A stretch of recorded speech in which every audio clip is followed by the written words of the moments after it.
And in at number 10, Shazam. With the mystical power of 6 gods, Shazam is not just said to be the physical equivalent to a baseline Superman, but he can almost definitely take on Superman himself, as the Man of Steel has no resistance to magic. Shazam has actually proved himself to be faster than and also able to knock out Superboy Prime, who is one of the most powerful versions of Superman ever, able to shake reality with punches, that kind of thing. But this isn't a list about people who can take on Superman. Batman has stated that Shazam is one of the most powerful beings on planet Earth for a reason. He has KO'd the god of evil and father of Darkseid, Yuga Khan, with one punch. And speaking of gods, Shazam has been able to defeat the DC versions of Ares, Atlas, and Thor, all of whom are incredibly powerful gods. While he is astoundingly strong, fast, and durable, Shazam's true potential, I think, comes from his natural affinity for magic, which can potentially allow him to do almost anything, which I know to be true because of another magic-wielding leaguer. And at number 9 is Superman. We are kicking off this list with what everyone would expect to see, because it's just not interesting to have him any lower. That's my reasoning and I'm sticking to it. Superman is the baseline. He is what we compare almost all other DC superheroes to when we are talking about power. Superman at his base level can destroy planets, tank hits from just about anyone including Darkseid himself, and he has a whole plethora of abilities that some are even forgotten when writers use Superman in a story. But the thing about Superman is that he almost has no upper limit. If this guy wants to, he will fly into not only our sun, but multiple suns throughout the universe to drink up their radiation in order to gain a massive power boost. He's been able to break the barrier between dimensions, and in some stories he has existed until the very end of the universe, splitting himself into multiples so that he can be a hero for the entirety of that universe. Although that wasn't technically canon. The point is, while he is arguably without equal because of the fact that he has no real limit, there are a few members of the League who could give him a run for his money. Number 8 is Wonder Woman. As 1/3 of DC's Trinity, Wonder Woman has to make this list. Where Superman is a being of raw power, that, plus his outstanding moral character, are what makes him so unstoppable. But then we have Wonder Woman, who is almost equal in terms of strength, speed, and durability to the Man of Steel, but she's leagues and bounds above the guy in terms of her skill. In a melee fight, she will outmatch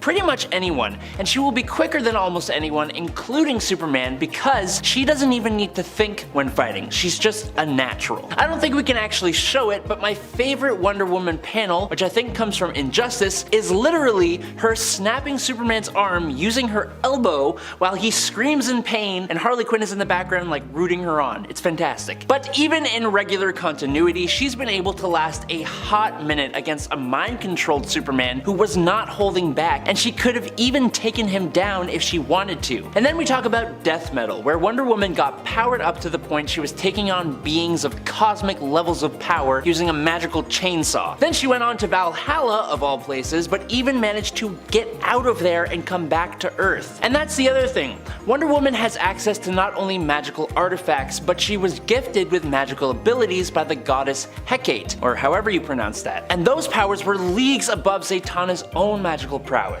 And we've already talked about how powerful magic can be. There isn't much on Earth that can really stand against Wonder Woman. But coming in at number 7, Zatanna. A lot of people sleep on Zatanna, and that's a mistake. Zatanna is part of the Homo Magi race, giving her a genetic talent for magic that makes her one of the greatest magic users in the multiverse. Zatanna was born with magic, but she's not limited by that. With the addition of learned magics, Zatanna can cast a whole multitude of spells that allow her to do things like travel dimensions, summon objects and beings, perform telekinesis and advanced telepathy, redirect and return attacks, mess with the weather or even time of day, manipulate her own size or transform into basically anything, become intangible, and manipulate magical versions of the elements. But that's all the basic stuff. She can cast spells that can manipulate reality, alter the molecular structure of objects, and move forward, backwards, and freeze time itself. And that's not even getting into what she could do with black magic. Sure, she may not be as physically physically capable as some other characters on this list, but she has the potential to make child's play of most of them despite that fact. If you guys are enjoying this list so far, make sure to drop a like and subscribe here at Top 10 Nerd. And make sure to let us know any topics for videos you want to see in the future. And at number 6 though is Green Lantern. I think a lot of the time Green Lantern is just thought of as the guy who can make breakable green light constructs, but that is just a huge oversimplification. To prove my point, all we gotta do is look at some of the things done by the most powerful Green Lantern, Hal Jordan. Hal is essentially pure willpower, which is what powers his Green Lantern ring. This means he has incredibly intense levels of strength and durability, but anything he does with his ring is just better than any other Lantern. And that's before he even forged his own ring, which no other Green Lantern has ever done. Hal has such control over his ring that he has been able to pull a spaceship out of the gravitational pull of a star, but he has also used the ring to attack nanites inside his own bloodstream. He can destroy entire planets, one-shot KO Superman, hit people so hard that it warps reality, and then as most people know, he destroyed every single member of the Green Lantern Corps. Now after creating his ring, he was even more powerful than that. He literally started to become a being composed of will, which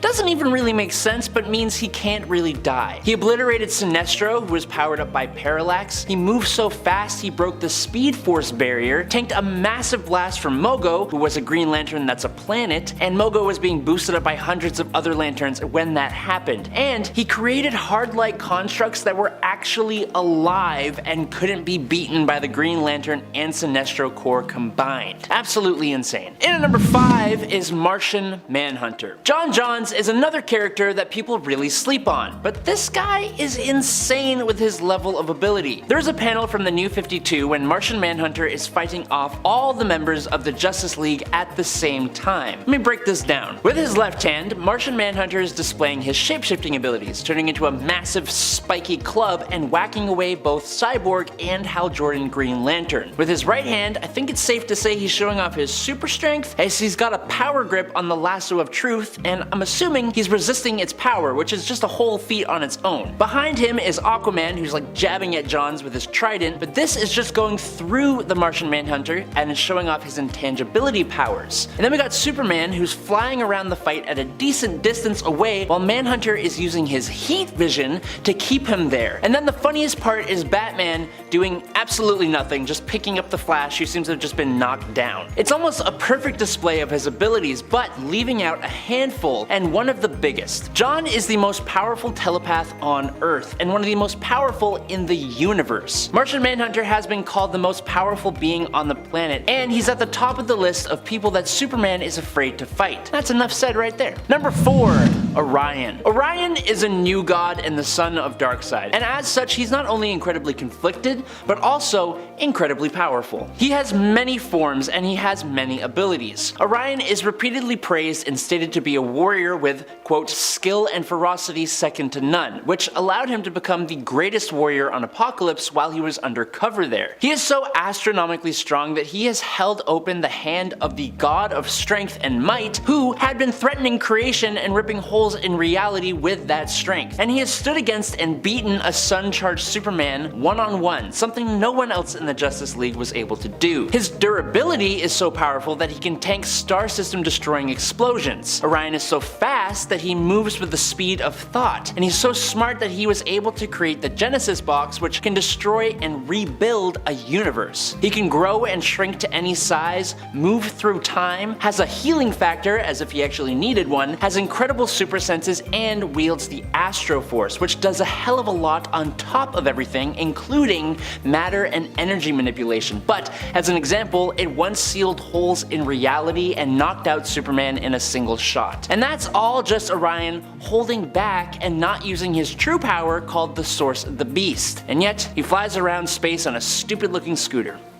And at number 3 is The Flash. Okay, look, I gotta tell you now that I'm actually gonna be talking about Wally West here. It's pretty well known that Wally is even faster than Barry Allen is, and I'd argue that he is the fastest speedster anywhere. In Flash Forward, Wally somehow went, quote, faster than the Speed Force, which means he went faster than the source of his own super speed. That makes no freaking sense! He can outrun Superman and Barry Allen. He outran the Black Flash, which is basically death, taking it to the end of the universe where it just ceased to exist. He has saved the Titans who were all over the US, and he did it in 6.25 seconds. And my favorite point, there was a time that he saved the whole population of a city from a nuclear explosion as that explosion was going off, and he did it at like 1 billion times the speed of light. How does that even make sense? It doesn't. That's your answer. Wally West is insane. He can manipulate the Speed Force to make time basically irrelevant to himself, and he might as well just be classified as a god. Number 2,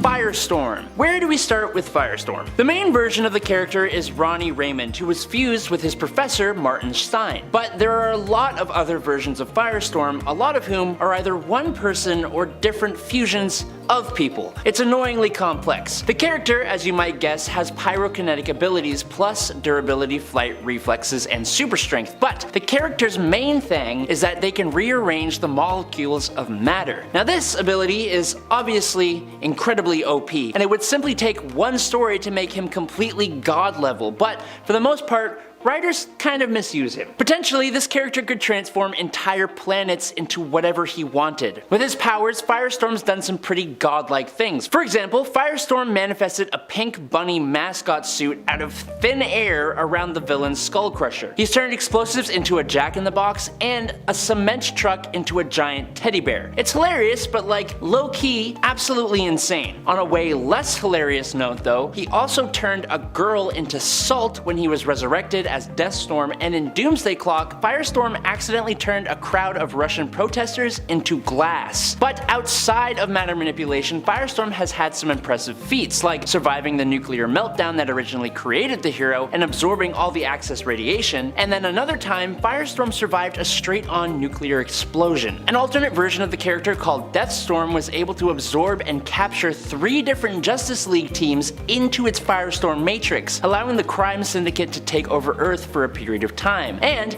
in Infinite Crisis, Firestorm was able to seal a multiversal rift. Now in case you haven't noticed, we have kind of moved away from physically unstoppable characters to characters that are just pure science fiction gods. In at number 1 is Captain Atom. Nathaniel Atom was transformed into Captain Atom in the 60s after being semi-forced to participate in a potentially fatal experiment, piloting a device encased in an alien metal. Now the experiment didn't kill him. What it did do was atomize him and bond the alien metal to his flesh, giving him superpowers. Captain Atom's powers are like Firestorm's powers, but boosted to a whole different level, and with many more side abilities. Matter manipulation, energy manipulation, time manipulation, energy absorption, telepathy, spatial manipulation, quantum manipulation, force field creation, magic and mind manipulation, and control of the quantum field are all on this guy's roster of abilities. These powers have let him perform some insane feats like creating and destroying whole universes, fighting Superboy Prime, easily defeating a team composed of multiple versions of himself before absorbing them and creating an explosion powerful enough to destroy a universal space-time continuum. Captain Atom is potentially the most powerful superhero, certainly the most powerful who is also a member of the Justice League. Number 10, Animal Man. Thanks to an encounter with some rather strange aliens, Bernard Buddy Baker gained access to the morphogenic field, otherwise known as the Red. This field basically allows Buddy to absorb and use different attributes of nearby animals while still being a human. So, he has been able to move his eyes independently like a chameleon, he's been able to ram against a speeding car with the abilities of a rhino, he can fly by tapping into birds, he's regenerated a whole lost limb by tapping into an earthworm, gained the strength to lift a car by tapping into a spider, and he's ran at 75 miles per hour by adopting the abilities of an ant. But his abilities have done some even more surprising things, like, for example, when a villain cut Buddy off from any nearby animals, he took on the attributes of the bacteria inside that villain's body, allowing Animal Man to duplicate himself, and he can even tap into the attributes of extinct animals like dinosaurs, which has allowed him to punch out a T-Rex and survive being crashed into by a plane by borrowing the abilities of both a Stegosaurus and a rhino. And that's another thing, Over time, he's received power boosts that allow him to use multiple abilities at once, and then to even use the abilities of any animal in the universe, like when he used the power of a Sun Eater, which let him fly across the galaxy in an instant. He's even absorbed the powers of Crypto, Superman's superdog. Number 9. Deadman. While Vampire will come back from the dead every time, Deadman is already dead, and therefore pretty much can't be touched except by magical artifacts or magical beings, but even then he can usually give them a good beating. Boston Brand is a ghost. Sorry. Giving him some pretty limited abilities like intangibility, flight, and invisibility, plus a little bit of dimensional travel, which is a bit more useful. But where he truly becomes powerful is in his ability to possess other people. Now, of course, this ability isn't always reliable because there always needs to be some kind of challenge to nerf an ability like this. Batman, for example, is a struggle because of his incredibly strong mind, and there are a lot of strong-minded individuals in comic books. Plus, he can't control people who have already been hypnotized or who are immune to being possessed, like the Spectre. But there are still quite a few extremely powerful characters who he could potentially, and has, possessed. Judy Moon, the Enchantress, Swamp Thing plus the Green, Pantheon, who was an elder god, and the multiversal entity known as the House of Mystery have all been possessed by Deadman. But there's no reason he couldn't possess Superman, Wonder Woman, and a large variety of other heroes and villains. Number 8.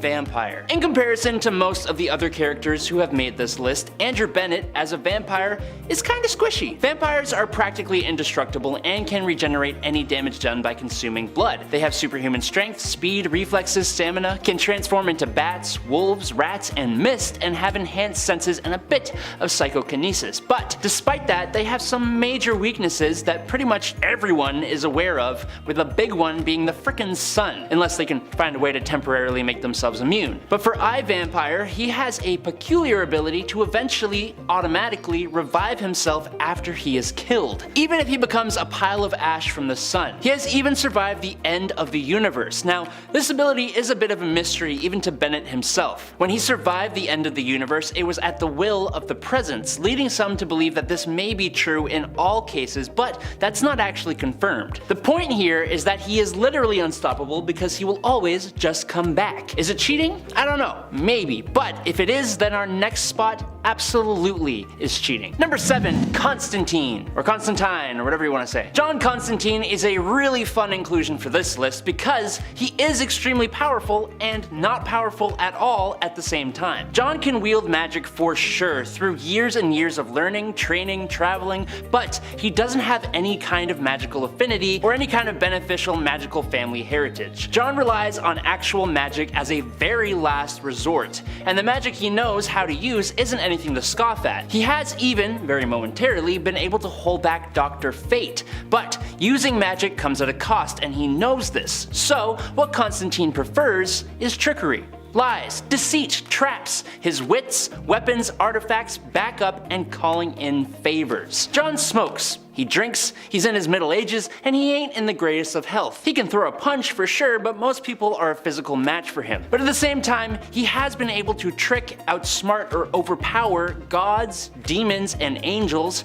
Batman, Superman, Darkseid, Swamp Thing, Dr. Fate, the Phantom Stranger, the Spirit of Justice, the Spectre, who's the Spirit of Vengeance, Lucifer, and even the Presence, who is basically DC's version of God. He tricked the Presence into curing John of cancer and granting him divine protection by selling his soul to 3 separate Hell Lords who would start a civil war over his soul, which would spill out onto Earth and into heaven. You don't sleep on this bad-mouthed middle-aged man. Number 6. Aquaman. The ocean is a genuinely terrifying and interesting place. As such, the Atlanteans of DC Comics possess a few advantages over us regular humans. They have super strength, speed, endurance, and durability, all in order to help them survive the mind-boggling pressure at the insane depths of the ocean at which they live. But Aquaman himself is a royal Atlantean, which means that he is a super Atlantean. His strength and durability has allowed him to close the Marianas Trench, go toe-to-toe with powerful foes like Martian Manhunter,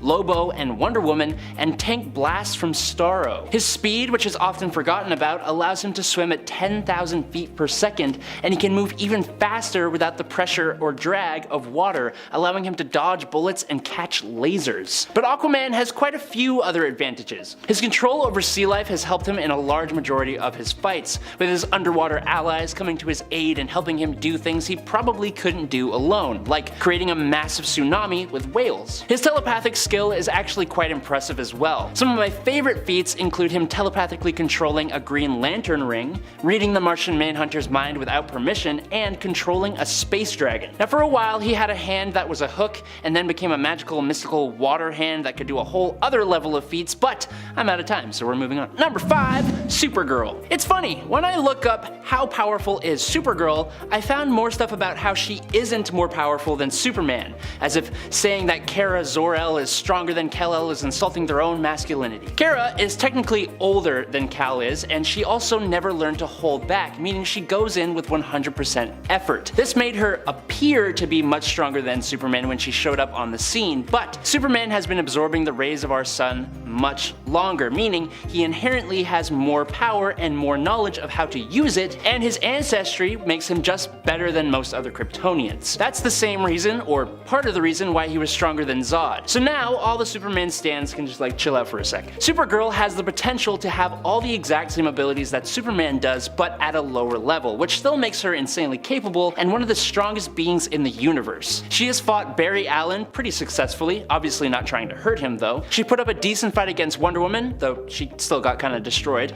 and beat the snot out of Cyborg Superman, and then there is Power Girl, the Earth 2 counterpart of Supergirl, who seems to be even stronger. Number 4. Swamp Thing. Alec Holland was a chemist and botanist who spent most of his efforts creating a chemical formula that could increase the growth speed of plants and even let plants grow in abnormal places. Unfortunately for Alec, the lab he was working in was sabotaged and he passed away in the ensuing explosion and fire while running out into the swamp where his lab resided. Since his body was covered in the formula he created, his consciousness was absorbed by the plant life of the swamp. In a new human-like plant body, Alec rose as the Swamp Thing. Alec was now an earth elemental and avatar of the green, essentially a god of plants. With unimaginable levels of superhuman strength, durability, and inability to feel pain, regeneration from plant life, he can move at the speed of light, alter his size drastically, shapeshift to allow himself to have other abilities like flight, he can duplicate himself, has chlorokinesis or control over plants, which allows him to teleport through plant life, as well as, and thanks to his connection to the green,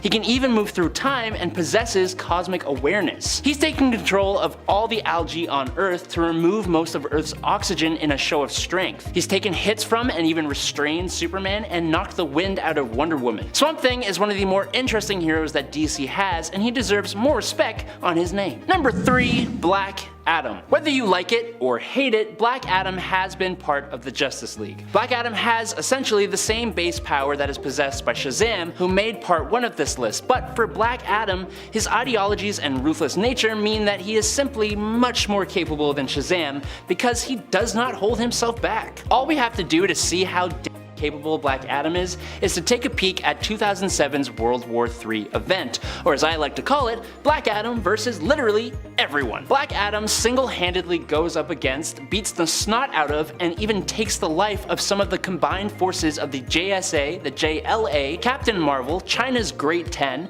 the Phantom Stranger, Martian Manhunter, Power Girl, Wonder Woman, Stargirl, Plastic Man, Jay Garrick, several Green Lanterns, and more, all at the same time. And almost no one can take him down for the whole run of the comic. It's absolutely insane. Now, as for his whole inclusion in the Justice League, he was officially a member, but he also wasn't exactly good, which he never really is. We can discuss in the comments, but he is easily one of the strongest people to ever be a part of the Justice League. Number 2. Dr. Fate. I honestly thought Dr. Fate was just a part of the Justice Society and not the Justice League, but I was wrong, and I'll admit that. So, while he should have been in part 1, he is making part 2. Hate on me in the comments if you want, I literally don't care. One of the first magic-wielding superheroes ever, Dr. Fate debuted in 1940, way before Doctor Strange. Technically, Dr. Fate is a name used by the wearers of the Helmet of Fate, which was created by the powerful sorcerer Nabu, along with the Amulet of Anubis and the Cloak of Destiny. When Nabu passed away, his spirit was absorbed into these items, allowing him to live on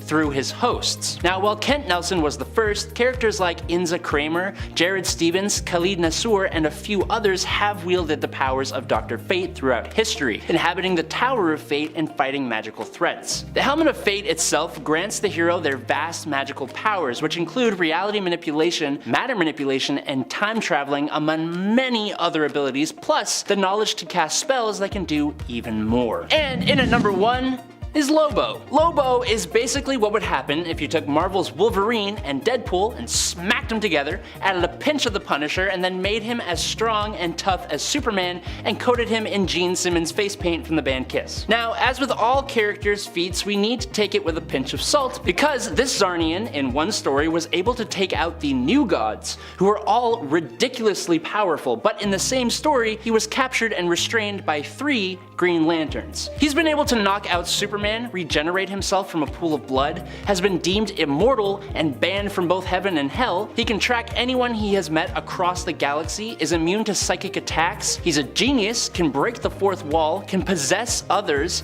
speaks 17,000 languages, can clone himself using his blood, can travel time and space with his motorcycle, and in one story, he literally takes out every single superhero, and man, he punched Santa's head off. That's just messed up. Lobo is almost completely unstoppable, and for some reason, he was very briefly part of the Justice League. Number 10. The Dawnbreaker. The Dawnbreaker was so unstoppable that he managed to destroy his entire world. This version of Bruce Wayne hails from the Dark Multiverse, from Earth -32. Here Bruce's story goes as anticipated in the beginning, with him being just a child when his parents were gunned down by Joe Chill. However, young Bruce in this tale is instead granted a Green Lantern ring following his parents' deaths, and ends up joining up with the Green Lantern Corps. The oath of Green Lanterns, though, does not necessarily resonate with Bruce, with him only seeing his ring as a means for him to get his revenge. Despite the fact that the Green Lantern's rings normally cannot be used to kill,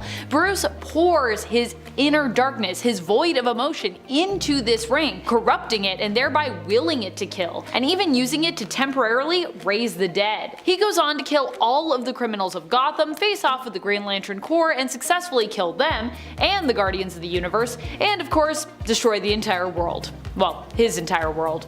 A world. And friends, before we move on to our next spot on this list, if you love what we do here at Top 10 Nerd, why not show us you love us by clicking that like? Number 9. Helena Wayne. Helena Wayne goes on to take up the Batman mantle on Earth 2. The New 52, Earth 2 that is. This version of Helena Wayne was helping her father to fight against an army of parademons as his Robin when she was transported to another world. Now on this Earth 2, Helena Wayne is actually the daughter of Bruce, so yeah. Despite the fact that her father did not survive that battle, Helena and Supergirl both did, being transported to the Prime Earth continuity. While here they initially were also unstoppable in their search to find a way home, at least initially. Despite the fact that Huntress, aka Helena Wayne, the daughter of Bruce Wayne and Selena Kyle, would eventually give up on this dream, she and Supergirl would also eventually be returned home to Earth 2. Once there, Helena would go on to also take up the mantle of Batman. Number 8. The Batman. I think one of the most unstoppable Batmen I've seen recently, despite his youth, would be our Year 1 Batman from the now Elseworlds DCU movie The Batman. In this film, Batman is played by Robert Pattinson and is presented as a version of Bruce who is still kind of struggling to find his footing in the city of Gotham as a hero. In fact, many people actually fear and revile Batman at this point, GCPD included, who, other than Jim Gordon, are not really on his side. However, despite being less experienced in comparison to some of the older, more established versions of the character, I would say that Batman, against all the odds here, is still impressively unstoppable. This likely has to do with the fact that he is not only attempting to prove himself as an ally and force of good to the city and its people, but also kinda to himself, trying to find a purpose in a world that he seems to have become increasingly disconnected from. In the end, Batman realizes that hope above all else is one of the most important things, not fear, and we see him begin to make his way down the path to becoming the hero that Gotham needs. Number 7. Jason Todd. In Battle for the Cowl, Batman is believed dead, and a final message is passed on to the Bat family members. Among those summoned to hear Bruce's final words is Jason Todd, former Robin, sometimes villain, and all around just a pretty complex character and vigilante. With Bruce absent, Jason believes this is his opportunity to prove himself and take up the cape and cowl. As Batman, Jason is relentless, not shying away from bloodshed or killing the criminals he comes up against, and dons a heavily armored suit and the former mask of Michael Lane's Azrael when he was the Bat Devil mask. This version of Batman is not against using guns, making him even more deadly, especially when he obviously shoots to kill. Jason Todd's version of Batman managed to best Nightwing, Tim Drake, and Catwoman in battle, successfully defeating all of them, although in the end, Nightwing did return and managed to defeat Jason, but this was also in part due to Dick gaining the upper hand in their final fight. Well, I mean, not their final fight, because, you know, this is comics, so there's a lot of stuff that happened after this, but just in regards to this specific story, I mean. Number 6. Dark Knight Returns. Of course, we have to have Dark Knight Returns, Frank Miller's dark, futuristic take on an older Bruce who chooses to return from retirement and don the cape and cowl once more. I mean, he is kinda the definition of unstoppable, is he not? This version of Batman ends up literally leaving retirement as an old man to come back and kick some butt. And he does a pretty freaking great job, I gotta admit, even almost beating Superman before seemingly dying of a heart attack, but even then, not really. So while Superman seemingly wins the ultimate and famous fight between the two of them, it's revealed that in the end it may have all just been part of Bruce's elaborate plot, meaning that as always the detective also wins in the end, especially because Superman's kinda like, yeah, I know he's still alive, it's all good. Number 5. Dick Grayson. Well, not quite as adept and skilled as Batman is, Nightwing has the range of skills to excel as Bruce's replacement, which is what happens in the New Earth continuity after Bruce is believed to have been killed in a fight against Darkseid. Dick Grayson ends up taking up the Batman mantle in his adopted father's absence, believing that Gotham needs Batman and that it would be unwise to let it be known that the original Batman is gone and dead. While Nightwing has many accomplishments as Batman, I more wanted to discuss him because I believe that not only is Dick Grayson a great option when it comes to the Batman legacy, but that recently, even outside of that, he's definitely proven himself to be unstoppable as a character, with or without the Batman mantle attached to him or even affiliated with him. Lately, he's been excelling as Nightwing, the protector of Bloodhaven, and is returning once more to lead the Titans, who will become the protectors of Bloodhaven, and obviously the protectors that Bloodhaven is desperately needing right now. A symbol of hope for a place that is sometimes presented as being even more corrupt than Gotham. However, it should also be noted that before this, Dick was also offered the opportunity to lead the Justice League, following the events of Dark Crisis, with Superman, Wonder Woman, and Batman all seemingly coming together to decide that Nightwing was the best candidate to lead a new league in their absence. Of course, even though Nightwing was flattered by this, he chose instead to bring the Titans back and return as their leader. Or well, I mean, the Titans never really went anywhere, but he was like, we're gonna do Titans now instead. Ba-ba-ba. Number 4. Batman Red Sun. Batman Red Sun is definitely one of the most unstoppable Batmen around. He hails from Earth 30, an alternate world where Superman's Kal-El instead fell to Earth and landed in Soviet Russia, growing up there and becoming a Russian hero as opposed to an American one. Batman is a hero who actively fights against the Soviets, seeking revenge for the death of his parents, who were murdered by Stalin's police. Batman eventually is manipulated into taking on Superman himself, and while he does fail to kill Superman, Batman still makes an impressive attempt there. Especially impressive when you consider that this Batman, like so many others, is completely unpowered. And despite not physically winning that fight, choosing to die rather than allow himself to be captured in the end, Batman still manages to reveal the truth about the people that Superman works for, turning Superman against them and thereby getting his own revenge, despite not being alive to see it fully realized. Batman also lives on after the initial man's death that represented him, inspiring others in Russia to take up the mantle in his place and continue the fight for justice. So although the original guy that was Batman in that reality is dead, Batman still lives on and becomes unstoppable because legacy. Number 3. God of Knowledge. While still technically the main continuity Batman we currently have in the DC universe, and not in the traditional sense an alternate as in someone from another Earth or an Elseworld story, as we counted Dick Grayson before, who is also in the main continuity, I would like to present this version of Batman who represents a specific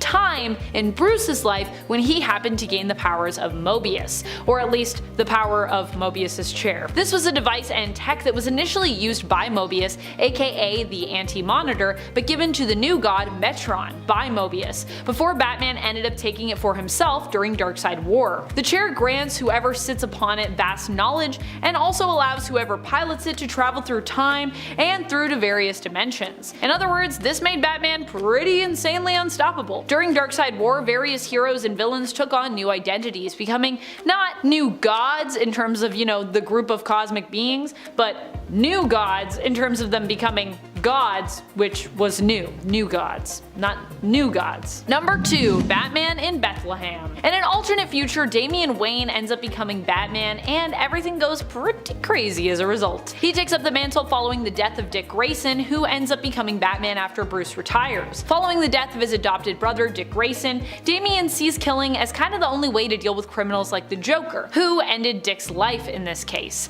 However, Bruce disagrees, refusing to let Damian take up the mantle of Batman initially, and eventually kicking him out of the Batcave and Bat family as a result of his actions. Eventually, Damian would earn his father's forgiveness and his respect once more, and go on to take up the mantle, continuing to be Batman even after both Bruce's and Alfred's deaths. However, he would once again be seen as a killer, a much crueler and less forgiving version of Batman in the future. Damian even goes so far as to sell his soul to seemingly the devil, and in the end, Gotham ends up the victim of a nuclear attack in a harsh and chaotic apocalyptic futuristic world. Still, Damian never gives up, and even goes on to renegotiate his bargain with Simon Hurt, who is suggested to be the devil here. Number 1, Batman Who Laughs. Batman Who Laughs is hands down one of the most despicable and unstoppable Batman we've ever encountered, I think, in the comics. What makes him so unstoppable? Well, he's kind of an unreal combination of Batman and Joker blended together, and I would say it's that makes him so interesting, unique, and ultimately unpredictable and unstoppable. I mean, think about it. He has all the logic and skills of Batman, but the level of cruelty and off-the-wall thinking of the Joker. When he sets his mind to something, usually the Batman Who Laughs ends up on top and gets what he sets out to get. And I know what you're going to say, but Amanda, hold on a minute. Wasn't he defeated during Dark Knight's death metal? Yes, he ultimately was, but at the same time, look at all he accomplished before that. I mean, this is the guy who was able to take down one of the most powerful villains out there, Perpetua, who is older seemingly than time itself, known as one of the hands of creation, and is the mother of both the Monitor and Anti-Monitor, as well as, the World Forger. So that's pretty wild to me.